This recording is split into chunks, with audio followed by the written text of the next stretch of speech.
درود و مهر به شما دوستان عزیزم. در این ویدیو راجع به چاکراها و یا نقاط انرژی بدن صحبت می‌کنیم. چاکراها حوضچه‌های انرژی به شکل پیچشی هستند که کارشون وارد کردن و تبدیل انرژی کیهانی به انرژی مورد نیاز بدن هست. حالا اگر این حوضچه‌های انرژی درست نچرخن و یا سرعت چرخششون پایین بیاد، احتمال داره اون حوضچه مسدود بشه و یا بدتر برعکس به چرخه که در اون صورت ممکنه پیامدهای سختی مانند بیماری‌هایی از قبیل تومورها برای انسان پیش بیاد. چه چیزهایی میتونه چاکراها رو مسدود کنه و یا اونها رو از حالت تعادل خارج کنه؟ با من همراه باشید. به طور کلی شارژ و پاکسازی چاکراها از طریق انرژی پاک تأمین میشه، مثل طبیعت، نور خورشید، آب، عسل، غذاهای گیاهی، ولی از همه چیز مهمتر داشتن افکار مثبت و نیت خوب و پاکه. دوستان عزیزم، هیچ چیز نمیتونه به اندازه افکار و نیت منفی در چاکراها اختلال ایجاد کنه و هر چقدر هم که با کارهای دیگه مثل غذای گیاهی پاکسازی کنید، اگر افکار مثبت نباشند چاکراها متعادل نمیشن. همونطور که میدونید عادات بد مانند اعتیاد، غیبت، خشم، شهوت زیاد و خودمحوری و همچنین ترس و شرم چیزهایی هستند که در چاکراها اختلال ایجاد می کنند. معرفی چاکراها به این ترتیبه: چاکرای اول یا ریشه، همونطور که از اسمش پیداست به ریشه ها در بدن مرتبطه، مثل استخوان، خون، دندان، ناخن، مو، روده بزرگ و پاها. عنصر چاکرای اول خاک، زمینه. رنگ این چاکرا قرمزه و به امنیت و سلامت جسم و پایداری و استقرار مربوطه. در واقع تمام موفقیت‌های مادی و مسائل زمینی مربوط به چاکرای ریشه است. گفته شده تمام دانش بشری در چاکرای ریشه نهفته شده و ما از طریق مراقبه میتونیم به این دانش دست پیدا کنیم. چاکرای ریشه سرچشمه نیروی حیاته و در واقع نیروی حیات یا نیروی چی در چاکرای ریشه نهفته است که ما میتونیم این نیرو رو هم با کمک مراقبه بالا بیاریم و به چاکراهای بالاتر برسونیم و در حقیقت کندالینی رو بیدار کنیم. هر چاکرا یک مانترا یا صدای خاص داره که با زمزمه و تکرار اون صدا ما میتونیم اون چاکرا رو پاکسازی و شارژ کنیم. مانترای چاکرای اول اینه: لام.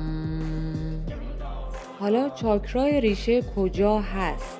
موقعیت این چاکرا در واقع در پایین ترین نقطه ستون فقرات و بین مقعد و دستگاه تناسلیه. این چاکرا با ترس و ناامیدی بسته میشه و علائم بسته بودن این چاکرا افسردگی و انزوا و ناامیدی از زندگی، همچنین ترس زیاد و نداشتن امنیت مالی یا سلامتی.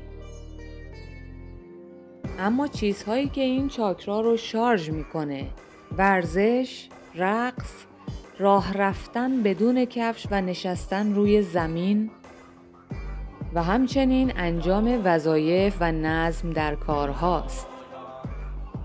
چاکرای دوم یا خاجی، موقعیت این چاکرا 3 سانتیمتر زیر ناف هست. عنصر چاکرای دوم آب و رنگ اون نارنجیه. چاکرای دوم به رحم، مثانه، لگن، کبد و کلیه ها و ارگان های جنسی مربوط میشه. کارش خلاقیت و خلق کردنه و همچنین احساسات، تولید مثل و لذت به چاکرای دوم مربوط میشه. صدای این چاکرا اینه وام. علائمی که باعث عدم تعادل چاکرای دو میشه شهوت افراطی، سرزنش کردن خود و همچنین عدم تعادل در احساسات و ترسه. اما این چاکرا با خلق کردن هر چیزی و انجام هر کار خلاقانه‌ای شارژ میشه و همینطور با پذیرش خود و دیگران و حس عشق سالم هم پاکسازی و شارژ میشه. با آب بازی کردن، دوش گرفتن و خوردن آب تمیز این چاکرا رو پاکسازی میکنه. و اما چاکرای سوم یا خورشیدی، این یکی از مهمترین چاکراهای بدنمونه. مکانش 2 انگشت بالاتر از ناف یا روی معده قرار داره. رنگ این چاکرا زرد درخشانه و عنصر چاکرای 3 آتشه. چاکرای خورشیدی از خورشید انرژی میگیره و مانترای اون اینه رام. این چاکرا هم مرکز قدرته و هم مرکز ایگو یا نفس. توسط این چاکرایی که ما دریافت میکنیم فراوانی رو و با شارژ این چاکرا و مراقبه روی اون میتونید به راحتی خواسته هاتون رو جذب کنید. دستگاه گوارش، معده، روده، پشت، صفرا و طحال به این چاکرا مربوطه. همچنین شکوفایی شخصیت، قدرت اراده روزمره، رهبری و مدیریت عقل و همچنین اعتماد به نفس، قدرت انجام و دریافت نعمت به این چاکرا مربوط میشه. علائم عدم تعادل چاکرای خورشیدی، خودخواهی، خودمحوری، کمبود اعتماد به نفس، همچنین استرس، تنبلی و بی‌ارادگی، خشم و پرخاشگریه. چاکرای 3 با شرم و خجالت بسته میشه و با اعتماد به نفس در عین فروتنی و همچنین انجام کارها و وظایف شارژ میشه. به به، چاکرای 4 یا قلب، متصل کننده دنیای پایین به دنیای بالا و نقطه اتصال مادیات به معنویات. در واقع چاکرای قلب در مرکز قرار داره و 3 چاکرای پایینی که به دنیای فیزیکی مربوطه و 3 چاکرای بالایی که به دنیای معنوی مربوط هست رو به هم متصل میکنه. قلب اولین عضوی است که در جنین شکل میگیره و همه چیز از اونجا آغاز میشه. اگر حتی تنها روی این چاکرا کار کنید به قدری قدرت و انرژی جذب میکنید که شاید نیاز نباشه رو چیز دیگه ای کار کنید. چاکرای 4 دقیقاً در مرکز سینه و در جناق قرار داره. رنگش سبز و صورتیه و عنصر این چاکرا هواست. این چاکرا مربوط به قلب، ریه ها، سینه، دیافراگم و دست ها میشه. عشق به جهان، محبت و پذیرش، خدمت، وفاداری، همدردی و عدم خودمحوری کار این چاکراست. علائم عدم تعادل چاکرای قلب کینه، حسادت، انزوا، مردمگریزی و تنفره. چاکرای قلب با غم و مقایسه و حسادت مسدود میشه. همچنین این چاکرا با رقص و شادی، محبت و پذیرش و تنفس باز میشه و صدا یا مانترای این چاکرا اینه یام. چاکرای 5 چاکرای گلو در مرکز گلو قرار داره و رنگ این چاکرا آبی آسمونیه. عنصر چاکرای 5 صداست و به حقیقت و ارتباطات مربوط میشه. چاکرای گلو به فک پایین، گوشها، صدا، لب، نای، مری و ریه مربوط میشه. کار این چاکرا ابراز وجود، بیان خود به طور عالی، دریافت الهام و بیان فکر و حقیقته و همچنین خلاقیت فکر و احساس و ارتباطات به این چاکرا مربوط میشه. دوستان مانترای این چاکرا اینه هام. علامت‌های عدم تعادل چاکرای گلو: خلاقیت پایین، بغض، بیان ضعیف و یا حرف زدن زیاد و همچنین بیان بد و خشن هست. چاکرای 5 با دروغ و غیبت و اعتیاد مسدود میشه و همچنین با حرف خوب و نیک و بیان حقیقت و زمزمه، شعر و تنفس باز و شارژ میشه.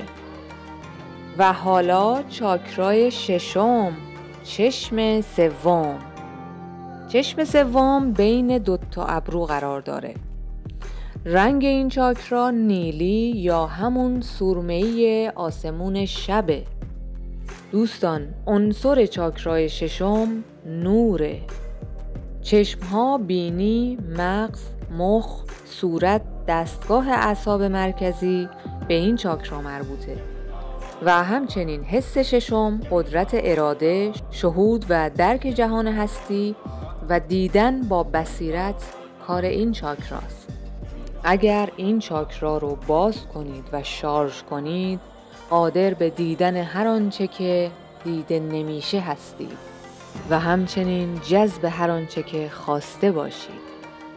علائم عدم تعادل چاکرای 6: عدم پذیرش افکار جدید، خشکی فکر، درک کم و محدود و یا افکار عجیبه. صدای این چاکرا اینه شام.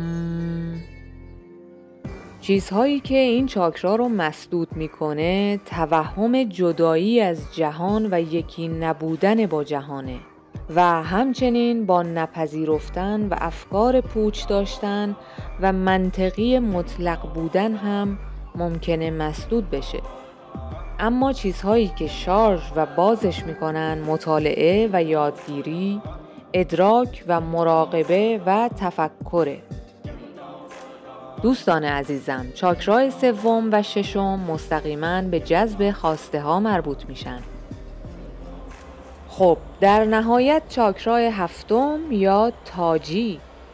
این چاکرا در مرکز فرق سر و در بالاترین نقطه ما قرار داره.